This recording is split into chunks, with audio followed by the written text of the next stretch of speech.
Assalamualaikum warahmatullahi wabarakatuh. Kita dari kelompok 8, perkenalkan nama saya Mutiara Kamila dengan NIM 256. Saya Wijaya Putri dengan NIM 258. Saya Akumiratu Zara dengan NIM 279. Saya Legenar Jaya dengan NIM 294. Saya Muhammad Nasrullah dengan NIM belakang 284. Selamat menonton. Metodologi merupakan ilmu pengetahuan yang mempelajari tentang cara-cara atau jalan yang ditempuh untuk mencapai suatu tujuan dengan hasil yang efektif dan efisien. Studi Islam merupakan terjemahan etimologis dari istilah bahasa Arab dirasa Islamnya. Di Barat, studi Islam dikenal dengan Islamic Studies. Oleh karena itu, arti harfiah dari studi Islam adalah mempelajari hal-hal yang berkaitan dengan Islam. Pada dasarnya, studi Islam mencakup kajian agama Islam dan aspek-aspek keislaman masyarakat dan budaya Muslim. Teridentifikasi 3 pola kerja yang berbeda dalam ruang studi Islam. Yang pertama, kajian normatif agama Islam ini dikembangkan oleh sarjana Muslim untuk memperoleh pengetahuan tentang kebenaran agama Islam. Yang kedua, kajian non-normatif agama Islam ini dilakukan oleh berbagai universitas dalam bentuk penggalian yang lebih dalam terhadap ajaran Islam. Dan yang ketiga, kajian non-normatif aspek keislaman yang berkaitan dengan kultur dan masyarakat Muslim. Ini meliputi kajian tentang berbagai aspek keislaman yang terkait dengan budaya dan masyarakat Muslim. Maka, dapat disimpulkan, metodologi studi Islam yaitu disiplin akademis yang bertujuan untuk mempelajari Islam dalam kaitannya dengan ajaran dan fenomena agamanya, baik dari kajian normatif agama, non-normatif agama, dan non-normatif aspek keislaman. Hal ini bertujuan untuk memahami agama Islam secara universal dan mendalam dengan menggunakan berbagai pendekatan dan metode yang digunakan dalam studi Islam. Tujuan mempelajari metodologi studi Islam yaitu mendalami sumber-sumber ajaran agama Islam yang abadi dan dinamis serta aktualisasinya. Dan yang kedua, mendalami hakikat agama Islam serta hubungannya dengan agama-agama lain dalam kehidupan budaya manusia, serta mendalami prinsip-prinsip ajaran agama Islam dan realisasinya dalam merespon peradaban manusia di era global. Perkembangan metode studi Islam. Perkembangan metode studi Islam dimulai ketika Nabi Muhammad SAW diutus menjadi Rasulullah untuk menyebarkan ajaran Islam melalui wahyu Al-Quran dan hadis.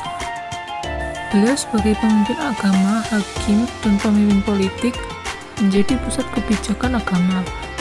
Setelah beliau wafat pada tahun 632 Masehi, bimbingan agama secara otomatis terputus. Pada masa Khulafaur Rasyidin, pemimpin agama dan negara masih bersatu, dengan para khalifah menunjuk pada Al-Quran dan hadis untuk menyelesaikan masalah agama. Disinilah dimulai dilakukan kodifikasi Al-Quran dan penulis hadis yang sebelumnya dilarang oleh Rasulullah.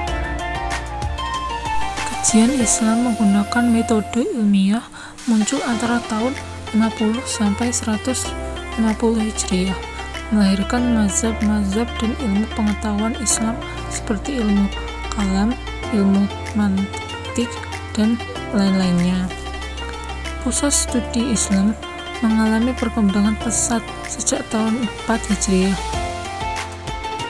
dengan pendidikan lewat hafalan dan pengenalan logika.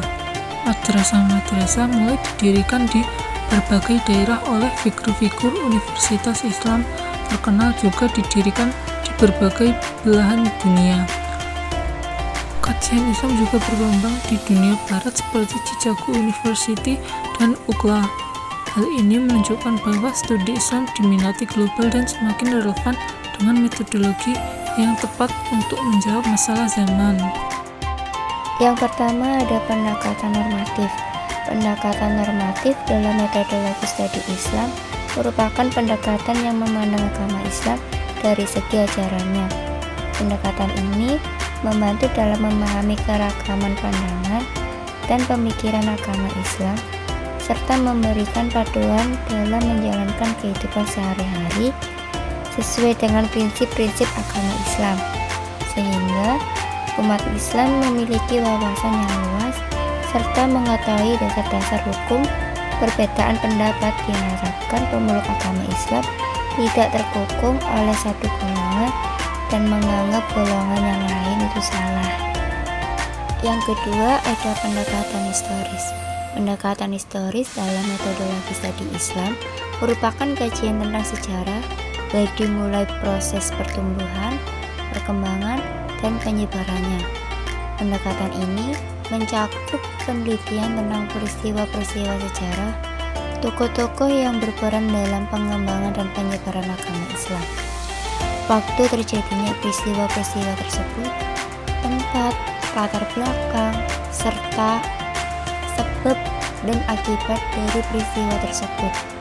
Pendekatan historis dalam agama Islam juga merupakan upaya sekuat tenaga memahami sejumlah peristiwa terkait dengan agama Islam. Pendekatan antropologi. Antropologi adalah ilmu pengetahuan yang mempelajari keragaman manusia secara holistik, meliputi aspek sosial budaya, biologis, kebahasaan, dan lingkungannya dalam dimensi waktu lampau, saat ini dan di masa yang akan datang. Kaitannya dengan studi Islam, pendekatan ini dapat digunakan untuk memahami lebih dalam terkait ciptaan manusia, tujuan diciptakan manusia, susunan manusia yang telah termaktub dan tersirat dalam Al-Quran untuk selanjutnya dikaji secara ilmiah dan mendalam menggunakan pendekatan antropologi. Setidaknya ada 5 fenomena yang dapat dikaji menggunakan pendekatan antropologi menurut Atok Mutar.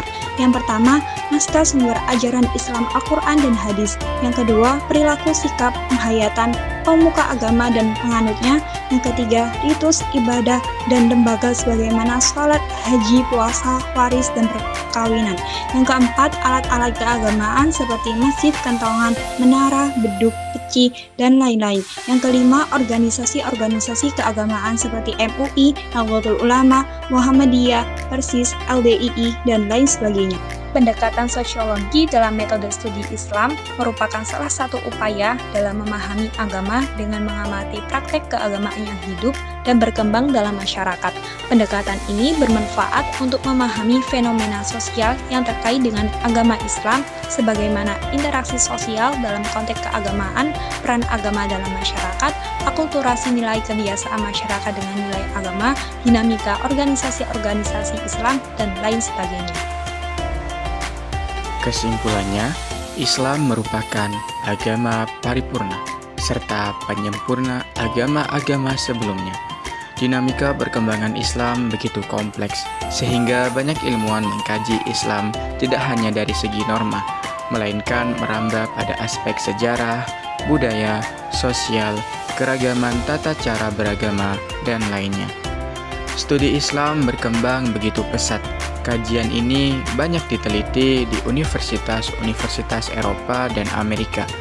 Hal ini justru menunjukkan nilai-nilai universal Islam sebagai agama rahmatan lil alamin. Maka aplikasi metodologi ilmiah dari berbagai pendekatan, baik sosiologis, antropologis, historis, filologis, perlu dipelajari secara mendalam. Selain untuk menunjukkan nilai-nilai universal Islam, dibutuhkan juga menjawab tantangan di era global, sebagaimana Islam merupakan agama soleh likulli makan wa zaman, yang artinya Islam adalah agama yang sempurna di setiap tempat dan zaman.